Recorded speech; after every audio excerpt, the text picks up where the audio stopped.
Hey guys, Thunder E here, and welcome to my very last gaming video of the year, but the first gaming video for Snapdragon 8 Gen 2. Yes, Qualcomm just announced it. It's finally here. The first device is the Vivo X90 Pro Plus. This has the Snapdragon 8 Gen 2. And we're going to see how well it performs in this video gaming-wise, especially when we look at a Snapdragon 8 Gen 1 device as a comparison to see what that leap is all about in terms of performance.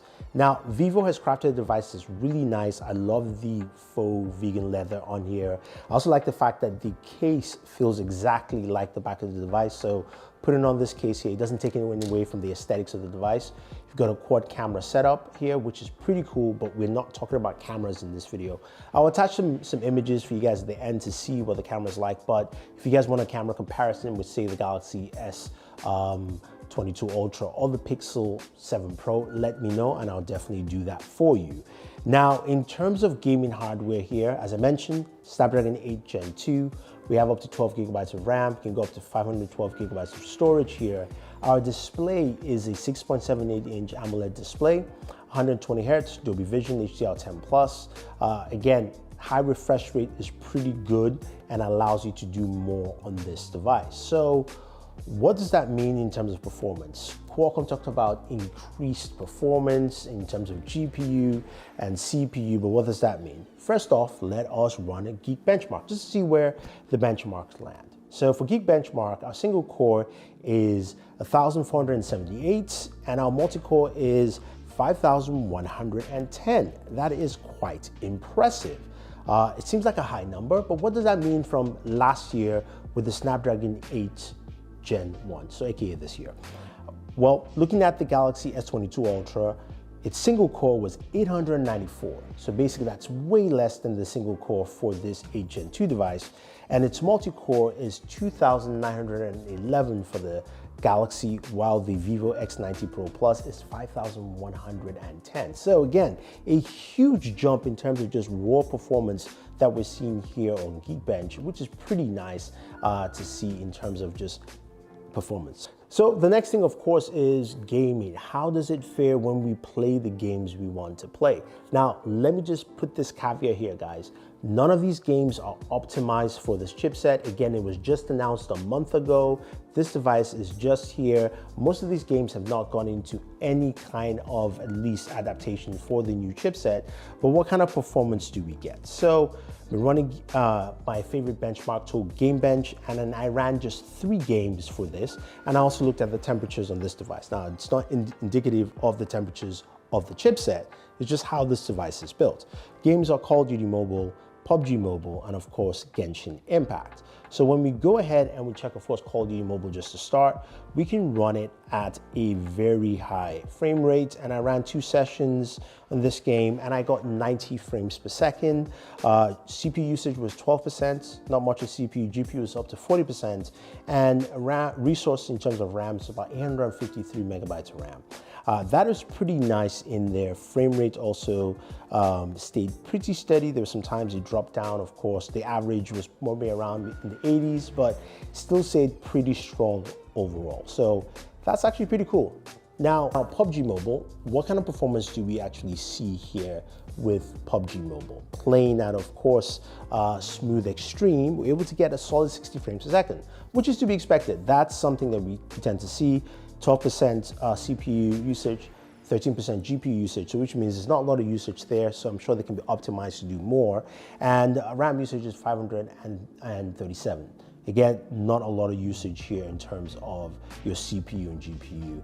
Now, playing at Ultra HD Ultra, we got 40 frames per second. I didn't get any more information in terms of CPU or GPU usage here, but it ran steady at 40 frames, which was also solid. So again, similar numbers that we had last year, and that's not a big problem. So what about Genshin Impact? Now, remember, Genshin Impact is a game that Very few devices could run at 60 frames per second for 30 minutes. We've looked at the Galaxy S22 Ultra, we've looked at even the iPhone 14 Pro Max, we've looked at the OnePlus 10T, which actually did pretty well.